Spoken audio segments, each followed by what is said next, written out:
નમસ્તે વિદ્યાર્થી મિત્રો, આપણો જે કન્જક્શનનો ટોપિક ચાલુ હશે, તમે લાસ્ટ વિડીયો જોયા હશે બરાબર. લગભગ 9માની ગ્રામર બુકમાં આપણે આપેલા બધા જ કન્જક્શન અહીંયા સમજાવી દીધા છે. આ એક નવો કન્જક્શન છે જે તમારે 10મામાં પણ કામમાં આવશે. આ કન્જક્શન શીખવાડવાની જરૂર નથી, પરંતુ તમારા માટે આ શબ્દ નવા છે બરાબર. વાક્યો તમને આવડી જશે. એકવાર હું તમને શબ્દનો અર્થ સમજાવીશ તો તમે વાક્યો જોડી શકશો. અને જે પહેલાના કન્જક્શન છે લાસ્ટ વિડીયોની અંદર તમને જે શીખવાડેલા, આશા રાખું છું કે તમે વ્યવસ્થિત રીતે નોટમાં લખી દીધા હશે. એને રિવિઝન કરતા રહેજો બરાબર છે. જ્યારે પણ સ્કૂલ ખુલશે ત્યારે આનું રિવિઝન કરવું થોડું મુશ્કેલ છે બરાબર છે મિત્રો. એટલે પ્લીઝ રિક્વેસ્ટ કરું છું કે તમે જે અહીંયા ચાલે વિડીયોમાં દરેક સબ્જેક્ટમાં એ નોટમાં વ્યવસ્થિત લખી રાખજો, જેથી જ્યારે સ્કૂલ ખુલે એટલે અમે તમને સમજાવી શકીએ, તમારે નોટમાં લખવાનું ના રહે બરાબર છે. તો આજનો નવો કન્જક્શન જોઈએ છે આપણે. ધો ઉચ્ચાર થો ના કરતા, ઉચ્ચાર છે એનો ધો. ઓલ્ધો, ઇવન ઇફ ઉચ્ચાર સમજી લેજો. ધો, ઓલ્ધો, ઇવન ઇફ. અને આ ત્રણે શબ્દોનું ગુજરાતી થાય છે જો કે, છતાં બરાબર છે. જો કે, છતાં, અથવા એકલું પણ છતાં બોલી શકો. તો બટનો સમાનાર્થી શબ્દ છે આ. તો તમને જો બટ આવડતું હોય તો આ શબ્દો આવડશે જ. બટ ક્યારે વપરાતું તમે લાસ્ટ વિડીયોની અંદર જોઈ ચૂક્યા છો. બટનો ઉપયોગ બે વિરોધી અર્થ દર્શાવતા વાક્યોને જોડવા માટે થાય છે. વિરોધી અર્થ દર્શાવતા વાક્યોને, દાખલા તરીકે તે ગરીબ છે, છતાં પ્રામાણિક છે. ઘણા લોકો બટનું ગુજરાતી પરંતુ પણ કરે છે, પરંતુ બોલી શકાય, પરંતુ પણ બોલી શકાય. તો જો કે છતાંનું ગુજરાતી છે, બટનો સમાનાર્થી છે. અને ક્યારે વપરાય તો બે વિરોધી, સાંભળજો બરાબર. મેં તમને લાસ્ટ વિડીયોની અંદર પણ કહેલું કે ગુજરાતી કર્યા વગર કન્જક્શનને જોડવું મુશ્કેલ છે. કન્જક્શનથી વાક્ય જોડી ના શકાય. એટલે પરીક્ષામાં પણ તમારે ધ્યાનથી વાક્યોના બે વાક્યો જે આપ્યા છે એનું ગુજરાતી કરો, અને પછી 3 શબ્દો આપેલા છે કન્જક્શનના, એમાંથી સિલેક્ટ કરી પછી વાક્ય જોડો બરાબર છે. તો કન્જક્શન કરતી વખતે યાદ રાખો, એક તો શબ્દોનું ગુજરાતી અને પ્લસ વાક્યનું ગુજરાતી કરવાનું, ત્યારબાદ વાક્ય જોડવાના. તો ચલો, આનો ઉપયોગ ક્યારે થાય તો કોન્ટ્રાસ્ટ. કોન્ટ્રાસ્ટ એટલે વિરોધી, બે વિરોધી અર્થ દર્શાવતા વાક્યોને જોડવા માટે બટ વપરાતું, તો બટ વચ્ચે વપરાતું આ વાક્યની શરૂઆતમાં વાપરીશું. બટનો ઉપયોગ આપણે બે વાક્યોની વચ્ચે કરતા આ શબ્દો વાક્યની શરૂઆતમાં મૂકીશું બરાબર છે. અથવા તો બટ ના આપ્યું અને ઉલટ કરીને વિરોધી વાક્યના અર્થમાં પણ વાપરી શકાય બરાબર. સમજી લેજો. આ વાક્યો જે રહ્યા ગુજરાતીમાં તમને સમજાવું છું કે આ જે શબ્દો કઈ રીતે વાપરવા. દાખલા તરીકે તે ગરીબ છે, છતાં તે પ્રામાણિક છે. તો વચ્ચે છતાં શબ્દ બોલ્યો, મતલબ બટ વપરાશે. He is poor but he is honest. હવે વચ્ચે બટ મૂક્યું છે, જે હાલ બોલ્યો એક્ઝામ્પલ કે ભાઈ he is poor but he is honest. તે ગરીબ છે, છતાં પ્રામાણિક છે. તો તમે અહીંયા બે વાક્યોને શેનાથી જોડ્યા છે? બટથી. તો હવે બટની જગ્યાએ આપણે અહીંયા વાક્યમાં અલ્પવિરામ મૂકીને તમે જે આગળ શબ્દ મૂકવાનું થશે ધો યા ઓલ્ધો, ત્રણમાંથી ગમે તે શબ્દ વાપરશો, એ તો સમાનાર્થી છે. તો ધો હી ઇઝ પુઅર, વચ્ચે કોમા આવી જશે, અલ્પવિરામ. ધો હી ઇઝ પુઅર, જો કે તે ગરીબ છે, છતાં કેવો છે? પ્રામાણિક છે. તો વાક્ય એના જ છે, બટનો સમાનાર્થી જ છે. બટ ક્યારે વાપરતા? વિરોધી વાક્યોને જોડવા. તો આ શબ્દો પણ ક્યારે વાપરીશું આપણે? વિરોધી વાક્યોને જોડવા માટે, બે પરસ્પર વિરોધી અર્થ દર્શાવતા વાક્યોને જોડવા માટે. પરંતુ બટ વચ્ચે વપરાતું તો ધો શરૂઆતમાં વપરાશે. હવે કદાચ મનમાં પ્રશ્ન થાય કે સાહેબ પરીક્ષામાં અમને આ રીતે ધો કે બટ આપી દીધું તો શક્ય જ નથી, બે જોડે એક જ સમાનાર્થી શબ્દો આપશે જ નહીં, તો ધો ને બટ નહીં આપે. તો તમારે જોવાનું કે ભાઈ પરીક્ષામાં તમને ખબર છે કે આ રીતે વાક્ય પૂછાશે. આ બે વાક્યો છે, વાક્ય નંબર 1 હી ઇઝ પુઅર અને વાક્ય નંબર 2 હી ઇઝ ઓનેસ્ટ. અને કેટલા શબ્દો આપશે? 3. તો 3 શબ્દો જે તમને આપશે આ રીતે આપશે, ધો એન્ડ બીકોઝ બરાબર. આ 3 શબ્દોમાંથી ગમે તે એક સિલેક્ટ કરીને વાક્ય જોડવાનું છે. હવે એન્ડ વાપરવું, બીકોઝ વાપરવું કે ધો વાપરવું, એ શેના ઉપર આધાર રાખે છે? ગુજરાતી ઉપર.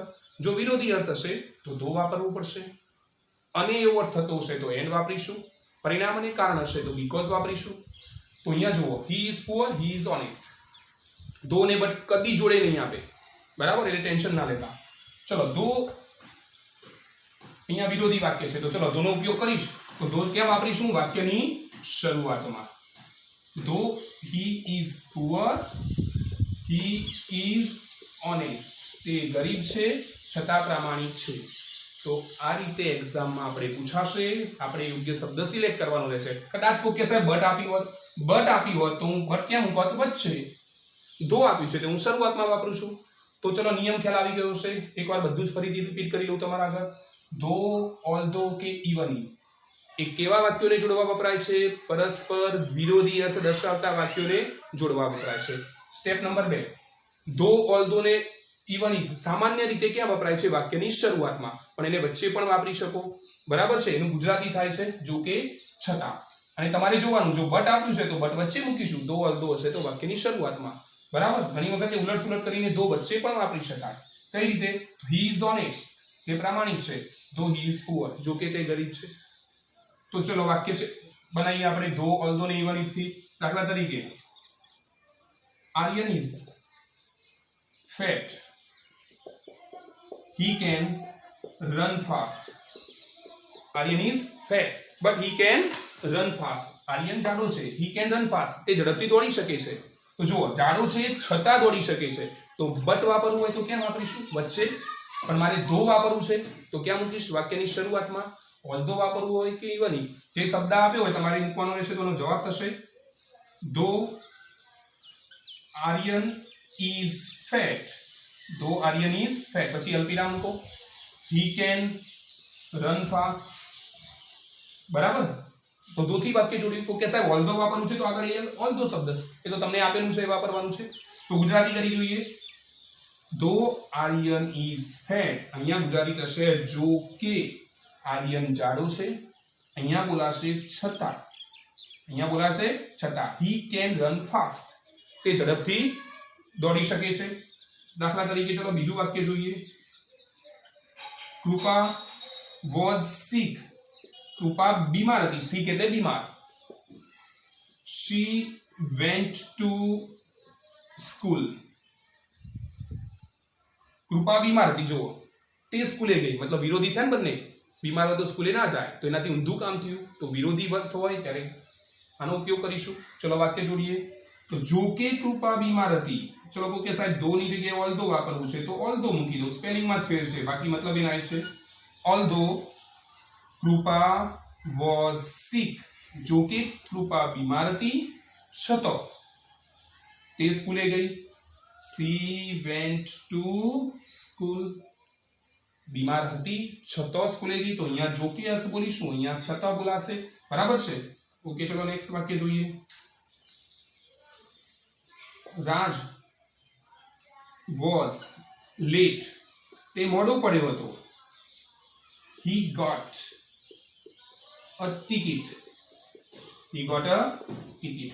રાજ લેટ હતો છતાં કે એને ટિકિટ મળી ગઈ. તો વિરોધી થયું ને, આમ તો લેટ વધુ ટિકિટ ના મળે. તો ઓપોઝિટ આવ્યું. ઓપોઝિટ વાક્યને જોડવા માટે આપણે ધો ઓલ્ધો નો ઉપયોગ કરીએ છીએ. તો ચલો ધો શરૂઆતમાં જ વાપરું છું, જોતા રહેજો ખાસ. ધો રાજ was late, અને બટ વાપરવું હોય તો ક્યાં વાપરવાનું થશે? વચ્ચે. ધો ક્યાં વાપરીશું? શરૂઆતમાં. તો ધો રાજ was late, he got a ticket, જો કે રાજ લેટ હતો છતાં એને ટિકિટ મળી ગઈ. ધો રાજ was late, he got a ticket. તો આ વાક્યો જે રહ્યા એ આપણે શેનાથી જોઈન કર્યા છે? ધો ઓલ્ધો. કે સાહેબ ઓલ્ધો વાપર્યું છે એક જ વાક્યમાં. કે ઇવન ઇફ, ઇવન ઇફ વાપરો તો ધો કાઢી નાખો ને ઇવન ઇફ મૂકો. સમાનાર્થી જ છે. ત્રણમાંથી ગમે તે શબ્દ આપેલો હોય, ચિંતા કર્યા વગર. પણ શરત એ કેવા વાક્યોને જોડવા? વિરોધી, એકબીજાથી વિરોધી અર્થ દર્શાવતા વાક્યોને જોડવા માટે ધો ઓલ્ધો ઇવન ઇફ કે પહેલા શીખી ગયેલા બટનો ઉપયોગ થાય. બરાબર છે? તો આપણો હતું કંજક્શનનો પોઈન્ટ ધો. ઉચ્ચાર ખોટો ના કરતા ધો બોલી રહ્યો છું, ઓલ્ધો ઇવન ઇફ. બરાબર છે? ઓકે, તો આજે કોન્ટ્રાસ્ટ ઇંગ્લિશમાં કહેવાય, શોઈંગ કોન્ટ્રાસ્ટ, એટલે કે વિરોધી અર્થ દર્શાવતા વાક્યો જોડવા માટે આપણે આનો ઉપયોગ કરી રહ્યા છીએ. સારું, હવે આજે તમને સમજાયો પોઈન્ટ નોટમાં વ્યવસ્થિત લખી દેજો. નિયમ પણ લખી દેજો કે ભાઈ ક્યારે વપરાય? તો વિરોધી અર્થ દર્શાવતા વાક્યોને જોડવા માટે ધો ઓલ્ધો કે ઇવન ઇફ નો ઉપયોગ થાય છે. બરાબર છે? અને સામાન્ય રીતે ક્યાં વપરાય છે? વાક્યની શરૂઆતમાં. પરંતુ જો બટ ના આપ્યું હોય તો તમે વચ્ચે ધો પણ મૂકી શકો છો. બરાબર? શરૂઆતમાં પણ વાપરી શકો છો. સારું, હવે આપણે જે પોઈન્ટ અત્યાર સુધી જે શીખેલા એન્ડ, બટ, સો, બીકોઝ, બરાબર ને, એ બધા જે ટોપિક હતા, આઈધર ઓર, નાઈધર નોર. હવે પરીક્ષાની અંદર કઈ રીતે પૂછાશે? તો અહીંયા હું કેટલાક મિક્સ વાક્યો લખું છું. હવે આપણે પેપરમાં કેવી રીતે પૂછાય છે જોઈએ છે. તો ચલો બધા મિક્સ વાક્યો જે ટોપિક હતા એ આપણે અત્યારે કેટલાક વાક્યો બનાવીએ તમને પ્રેક્ટિસ માટે. દાખલા તરીકે અહીંયા વાક્ય લખું છું, ભાઈ Rahul is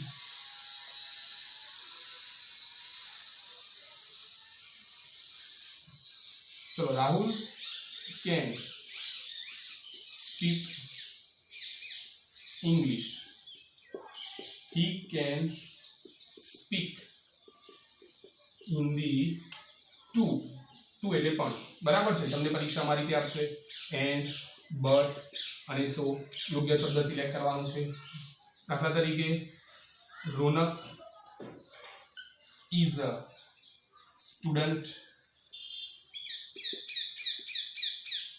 Mahi is also a student, એ પણ સ્ટુડન્ટ છે. ઓપ્શન આ રીતે પરીક્ષામાં આપશે એન્ડ, સો, બીકોઝ. 3 વાક્યો પરીક્ષામાં આ રીતે આપશે. દાખલા તરીકે I don't like tea.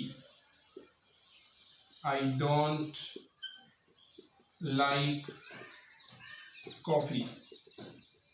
બરાબર છે. ઓપ્શનમાં આપશે તમને આઈધર ઓર, નાઈધર નોર, જે આપણે ચલાવી ચૂક્યા છીએ, નાઈધર નોર કે બટ.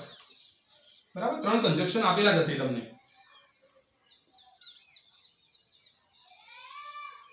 બ્રિજ વોઝ sick એટલે બીમાર, આગળ શબ્દ ઉલ્લેખ કર્યો મેં.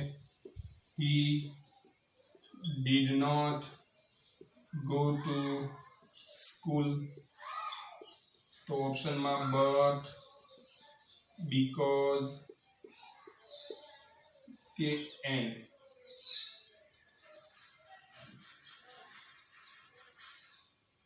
દાખલા તરીકે ચલો બીજું વાક્ય, કૃણાલ took a key, ટેકનું ભૂતકાળ આપ્યું છે. he opened the door,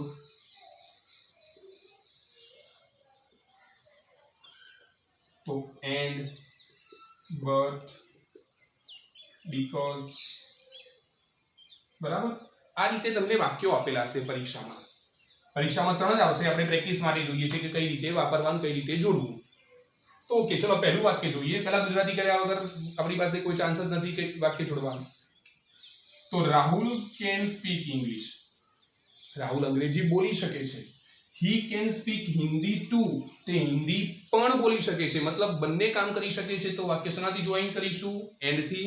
હવે એન્ડ થી જોડતી વખતે તમને ખબર છે કે ખાલી જુદો પડતો ભાગ જ જોડે લાવી દેવાનો છે. હિન્દીને અહીંયા લાવી દઈશું, બીજું બધું વાક્ય કાઢી નાખીશું. બીજા ભાગમાંથી ફક્ત હિન્દી શબ્દની જરૂર છે, કેમ કે he એટલે રાહુલ, કેન સ્પીક પહેલા વાક્યમાં પણ છે, તો રિપીટ કરવાનું નથી. તો જવાબ આપણો શું થશે? Rahul can speak. જે જવાબ લખું અહીંયા, તો રાહુલ કેન સ્પીક, રાહુલ બોલી શકે છે શું? English and Hindi, English and Hindi.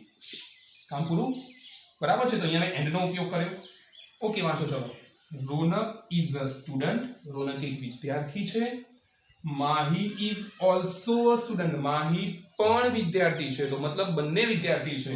તો અહીંયા ભાગ કયો જુદો પડે છે? માહી, અને અહીંયા રોનક. હવે શું વાપરીશું? બંને વિદ્યાર્થી છે તો પછી એન્ડ જ મુકાશે. પણ અહીંયા આગળ ભાગ જુદો પડે છે તો એન્ડ આગળ વાપરવાનું આપણો નિયમ છે. પાછળનો ભાગ જુદો પડે છે તો એન્ડ પાછળ વાપર્યું. ઓકે, ચલો માહી શબ્દને ઉપાડીને આગળ લાવી દો ને એન્ડ થી જોઈન કરી દો. તો જવાબ તમને આવડે છે કે રોનક એન્ડ માહી. પરંતુ અહીંયા વ્યક્તિ બે થયા, બહુવચન થયું, માટે વાક્ય બહુવચન કરવું પડશે. અહીંયા ભૂલ કરશો તમે. મહેરબાની કરીને ધ્યાન રાખજો. જો તમે એન્ડ આગળ વાપરો છો, બે વ્યક્તિઓને જોઈન કરો છો, બે કર્તા જોડે લાવો છો, તો પછી બહુવચન થઈ જશે. એક વિદ્યાર્થી નહીં, હવે કેટલા જણા થયા? બંને વિદ્યાર્થી છે. તો ઇઝ નું શું કરવું પડશે? આર.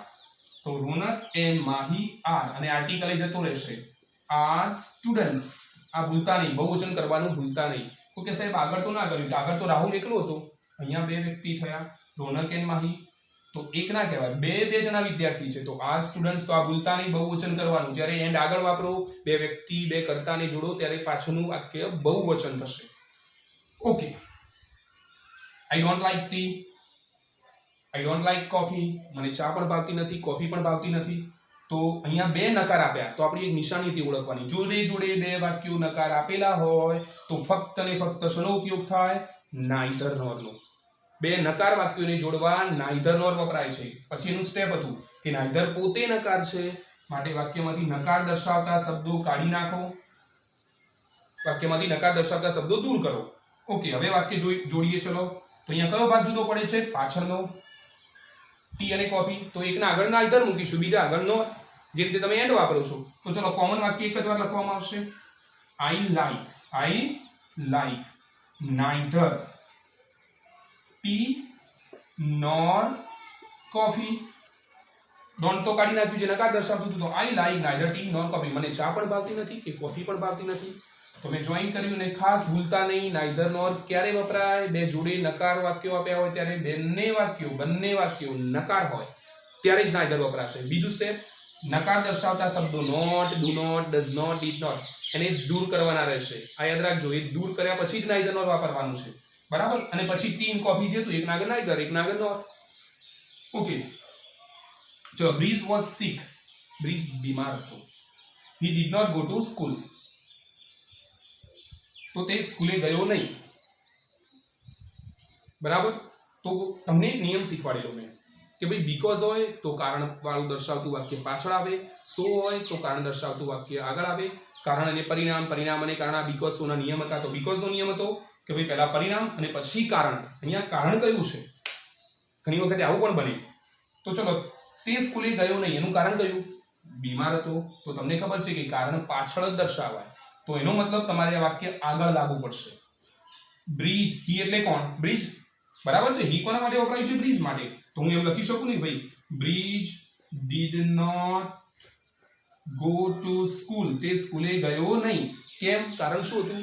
જે આગળ આપ્યું હતું, માટે પાછળ લઈ જવાનું એને, બીકોઝ. અને હવે બ્રિજ લખવાની જરૂર નથી, તમે નામ આગળ મૂકી દીધું છે, તો અહીંયા હી લખીશું.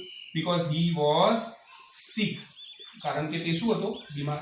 તો ઘણી વખત આવું પણ બને છે જેમાં વાક્ય ઉલટ-સુલટ કરવા પડે, બરાબર? સીધે સીધું એવો નિયમના મગજમાં ગોખી ના કાઢતા કે વચ્ચે જ મૂકી દેવાનું, કામ પૂરું.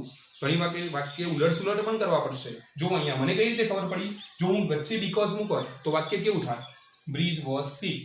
બ્રિજ બીમાર હતો કારણ કે તે સ્કૂલે ગયો નતો. આવું થાય ખરું? બ્રિજ બીમાર હતો કારણ કે સ્કૂલે ગયો નતો? ના. સ્કૂલ ના જવાથી બીમાર પડે? ના. તો પછી કારણ કયું છે? સ્કૂલે નહીં જવાનું કારણ કયું? બીમાર હતો. તો કારણને ક્યાં લઈ જાઓ? પાછળ. બીકોઝમાં પાછળ લઈ જાઓ, સો હોય તો આગળ. જો મારે આ વાક્યમાં સો વાપરવાનું હોય તો હું વચ્ચે મૂકી દઉં. સોનું ગુજરાતી યાદ હશે, સો કે ધેરફોર, બે સમાનાર્થી છે. તો સો કે ધેરફોર વાપરો તો વાક્ય શું થાય? Bridge was six. બ્રિજ બીમાર હતો તેથી તે સ્કૂલે ના ગયો. તો ધેરફોર વચ્ચે જ મુકાય. પણ સો બીકોઝમાં ઉલટ-સુલટ થઈ ગયું. ચલો, કૃણાલ ટુક અ કી. કૃણાલે ચાવી લીધી. હી ઓપન ધ ડોર. ચાવી લીધી અને દરવાજો ખોલ્યો. તો ભૂતકાળની ક્રમશઃ ક્રિયાઓને જોડવા માટે શેનો ઉપયોગ થાય છે? એન્ડનો. તો વાક્ય જોઈન કરીશું કે ભાઈ કૃણાલ ટુક અ કી, ચાવી લીધી, and open the door. And open the door, અને દરવાજો ખોલ્યો. હી લખવાની જરૂર નથી કેમ કે કૃણાલ આગળ શબ્દ મૂકી દીધો છે. તો કૃણાલ ટુક અ કી એન્ડ ઓપન ધ ડોર, અને દરવાજો ખોલ્યો. ઓકે, તો મિત્રો આ રીતે આપણે પરીક્ષામાં પૂછાશે. મોટે ભાગે યાદ રાખજો, જે 5 કંજક્શન ખરા એ સૌથી વધારે પૂછાય છે. એન્ડ, બટ, બીકોઝ, સો કે ધેરફોર અને આઈધર ઓર નાઈધર. આ 5 તમને વ્યવસ્થિત આવડ્યા તો તમને લગભગ પરીક્ષામાં પૂરા માર્ક્સ તમારા ગણી લેજો, બરાબર છે? તો આ થોડું સંભાળીને રાખજો. કંજક્શન આપણે બીજા શીખીશું, આપણે બીજા શીખવાડેલા પણ છે, બીજા શીખીશું પણ જ્યારે તમને ફેસ ટુ ફેસ આપણે મળીશું સ્કૂલમાં, બરાબર છે? સેમ 2 માં ત્યારે હું તમને બીજા શીખવાડીશ, આ પણ રિપીટ કરીશ.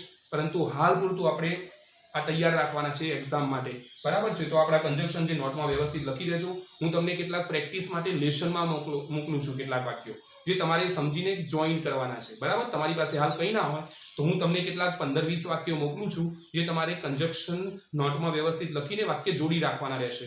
અથવા તો મને લેસનમાં મોકલજો, હું સોલ્વ કરીને તમને જણાવીશ કે કયા સાચા છે, કયા ખોટા છે. સારું, તો મળીશું નેક્સ્ટ વિડીયોની અંદર. ત્યાં સુધી ગુડ બાય.